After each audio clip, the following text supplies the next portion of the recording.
बोलिए पशुपतिनाथ भगवान की,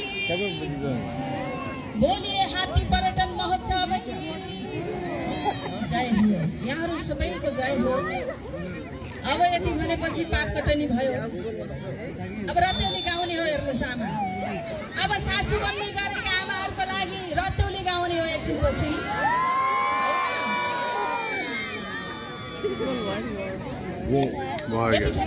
मैले जानकारी प्राप्त गरेको छु आजको अतिथि कलाकार लोकप्रिय लोकदोहोरी गायिका बहिनी सरिता सुनार आइसक्नु भएको छ। कृपया यो मञ्चमा स्वागत छ। यहाँलाई स्वागत सम्मान गरिदिनुको लागि अध्यक्षज्यूलाई म हार्दिक आग्रह गर्दछु। महासचिवज्यू, अध्यक्षज्यू, ल ल ल ल बटारे बटारे बटारे ए हो धन्यवाद छ। अब ढिला गर्दिन, बिस्तारै म रत्तौली एकछिनपछि गाउन आमाहरू अहिले यसो मोडर आउनु भएका आमा बुवा, ढाका टोपी लाएर आउनु भएका बुवाहरूको लागि मात्रै भजन। अब बाँकी एकछिनपछि म त मान्छे खतरा सौरामा घरछन् मेरा तीनटा कतरा कतरा भन्न पनि मैले गाएको छु।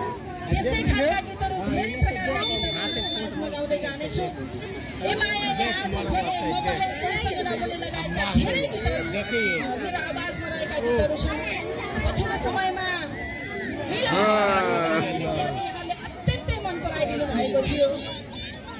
जन्ममा तात्यो धार के सम्झानु छ र, जन्ममा तात्यो धार भन्ने खालको गीत यहाँले अत्यन्तै मन पराउनु भएको छ। म बिस्तारै बिस्तारै गाउँदै जानेछु। अहिलेको लागि भने म ढिला गर्दिनँ।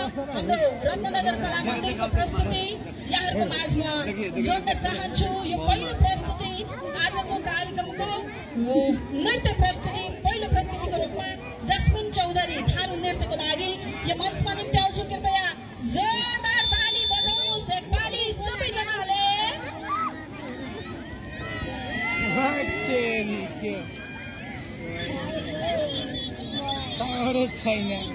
हामीसँग स्थानीय स्तरका कलाकारहरू पनि हुनुहुन्छ। कृपया म मञ्चतर्फ आइदिनुको लागि पनि अनुरोध गर्छु। हाम्रा आजको यस मञ्चमा रहेर